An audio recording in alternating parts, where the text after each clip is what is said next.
What is going on, everybody? Welcome back to Red Seat Radio. My name is Corbin, and I'm going to call this video my bloody sock video. I was going to call it my Jordan flu game video, but the bloody sock kind of makes more sense. But as you can probably tell already, I am violently ill, but I had to come on here and talk about this series because it was by far and away the craziest series of the year for the Boston Red Sox. If you don't know already, the Red Sox officially for the first time this year swept a team after walking off the Seattle Mariners yesterday to officially seal the deal. And it was, again, the craziest series I've ever seen. There was records set, there was multiple home games in multiple games. It was just absolutely insane. So what we're going to do today is we're going to talk about this Seattle Mariners series. We're going to talk about everything that happened in it. We're also going to talk about why it is one of the craziest series I've watched in 2022, if not the craziest. But before I get into that, do me a favor, make sure you guys have hit that subscribe button if you haven't already. We talk Red Sox content every single day if you're new here, so don't be afraid to hit that button. Also, make sure you guys are hitting the like button on these videos as well. If you're newly subscribed or currently subscribed, it is the best way to help this channel out, and it would mean a lot to me. Thank you all very much for clicking on this one. Let's get into it. I think we kind of have to start with the offense, right, in this series, because that was definitely the main factor of these wins. And specifically, I think we have to start with Trevor Story. It'd be a shame if we didn't. He had 5 home runs in this 4-game series, including a 3 home run game in the first game, a grand slam in the second game, and a solo shot in the last game. He really only didn't homer in the 3rd game of this series. He also set 2 Red Sox club records, as well as an MLB record. If you guys want to know what those records are, I did make a video talking about them on this channel. The link to that will be in the description. It will also be at the end of this video, so don't be afraid to check that out if you're interested. On to the rest of this team though. Rafael Devers also had a multi-home run game in this series. He had 2 home runs in the 3rd game of this series to help propel them to a win. He also had a couple of doubles, a couple of singles. It's Rafael Devers. He was all over the place. Jackie Bradley Jr. is another guy I want to highlight because he loves hitting at Fenway Park. He had a home run in this series. He had a couple key doubles that tied up ball games and got us ahead. And yeah, the dude can't hit anywhere else, but he is a monster at Fenway. Bobby Dahlbeck got in on the action a little bit more than he has in the past. That's the only reason I'm going to mention him. He had an RBI walk, an RBI single in this series that was in a pretty clutch situation. So shout out to Bobby for at least getting in on the action of run production from this bottom half of the order. And speaking of run production from the bottom half of the order, Franchy Cordero might genuinely be the most clutch player on this team right now. He had a very clutch triple in the 3rd game of the series and a walk-off grand slam to seal the deal on the sweep in the last game of this series. And he looks like a completely different player than he did last year. He looks like a more well-rounded hitter. He looks like a more well-rounded fielder, and I'm pretty excited actually about Franchy Cordero. He could be a genuine role player going forward for this Red Sox team.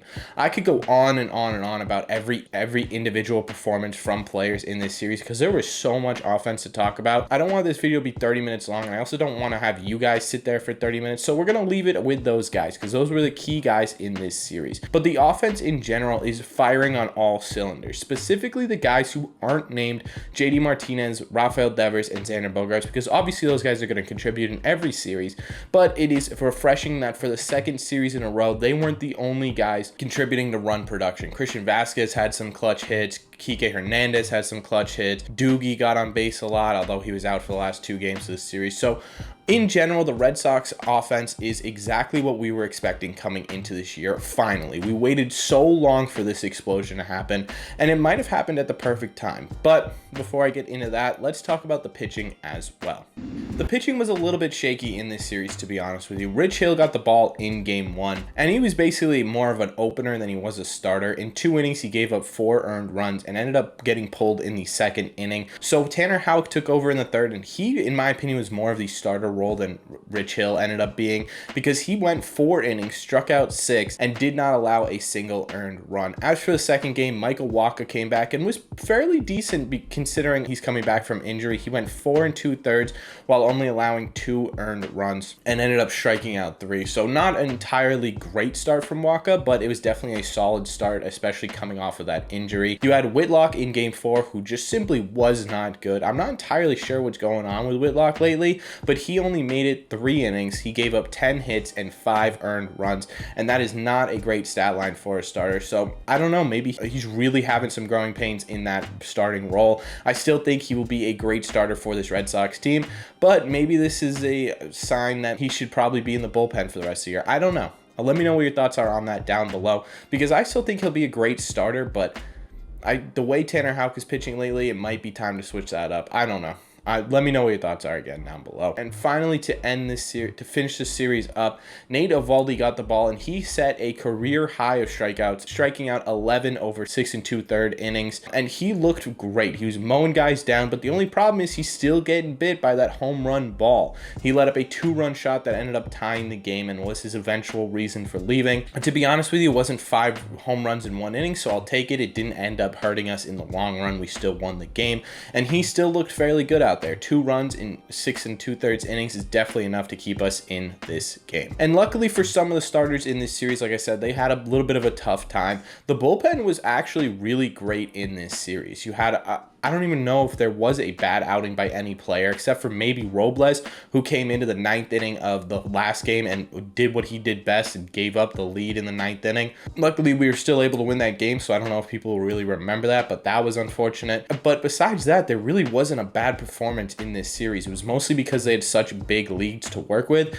but even when there weren't big leads, guys who normally don't step up, stepped up. Matt Barnes got a save in the 3rd game of the series. Going into the 9th inning with a 1-run lead, his velocity looked good, his curveball looked good, and are we starting to see a redemption tour for Matt Barnes? Maybe. That would be really cool if he did in 2022, but I'm not expecting a whole lot out of that. It was refreshing to start to see the offense and the bullpen pick these starters up because they've been carrying the team for the most part this entire year. All in all, there were some insane things this series. I mean, Matt Barnes got a save in this series.